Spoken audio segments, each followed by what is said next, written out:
na gas na inaasang papasok sa Philippine Area of Responsibility at pangangalanan ng salik. Itataas naman ang signal number 4 sa buong Kabisayan, signal number 3 sa Bicol at Southern Luzon, at signal number 2 naman sa Bulacan, Tarlac at sa buong Kamaynilaan.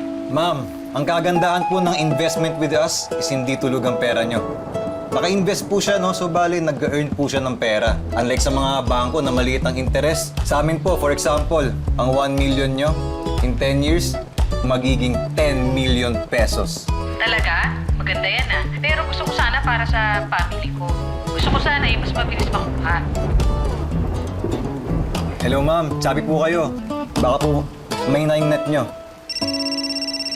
Dahil sa bagyo eh. Wait. Hello, Miss Honorio? Hello po. Sapato. Ayan, lang yung buhay to. Ay!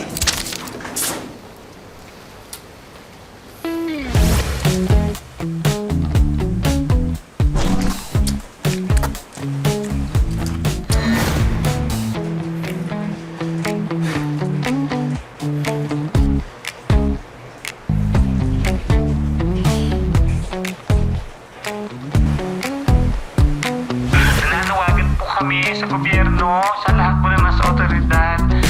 Inanap po ng ang bahay namin, tulungan niyo po kami. Lahat po kami dito. Kasalanan nyo rin yan. Ang hilig yung bumoto ng mga korap tapos titira sa mga flood-prone areas. Ayaw nyo lumikas. Walang kasiguraduhan dyan kasi mga wala kayong plano sa buhay.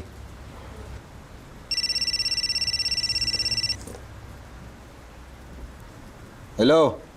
Hello? Buboy? Nak? Nasaan ka? Nandito, sa bahay. Ha? Isang bahay? Sa bahay ko, sa Makati. Pero hindi ako si Buboy. Eh, nasaan po si Buboy? Aba, malay ko. Pakibigay po kay Buboy ang phone. Okay, wait lang po.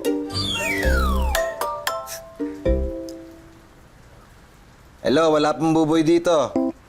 Number niya po ito. Nasaan po siya? Eh, hindi ko po alam. May sasabihin kasi ako sa kanya. Wala na yung tatay niya. Sorry. Wrong number.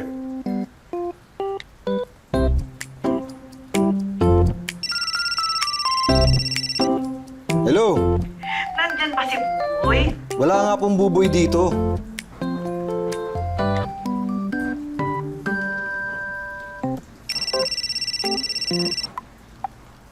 Buboy, wrong number nga po kayo. Number ito ni Buboy eh.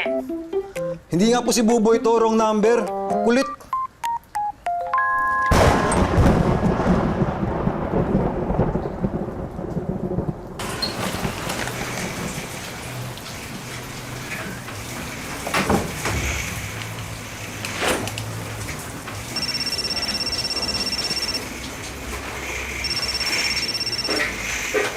Hello? Hinahanap ko si Buboy. Nandiyan ba yung anak mo? Scammer ba kayo? Hindi nyo ako may scam. Walang Buboy dito.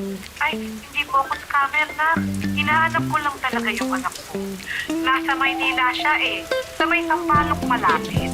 Nandyan ba siya? Makati ako nakatira. 47 Camia Street, Makati. Ang layo po ng Sampaloc. Kaya pwede, huwag niyo akong guluhin. Ano ba? Alam niyo kayong mga hype na scammer kayo? Wala kayong makikita sa akin. Kaya pwede ba? Iba na lang guluhin niyo. Ayun yung mga gawa niyo, no? Mangloko ng ibang tao. Kaya mamatay kayong mahirap dahil sa mga ginagawa ninyo. Mark? Mark Argos? Yung agent ng New Living Insurance? Hi, Ma'am Beth. Sorry po kasi may nanggugulo po sa akin eh. I was about to say na medyo malilate ako. Pero, come to think of it, hindi na pala ako tutuloy. Busy pala ako. Cancel na muna. I understand, ma'am. We can reschedule naman po kasi... No, I don't think I need any insurance right now. By the way, dati rin akong mahirap, pero never ako nanloko ng kapwa. Goodbye. Ay, isip! Yung buhay talaga to.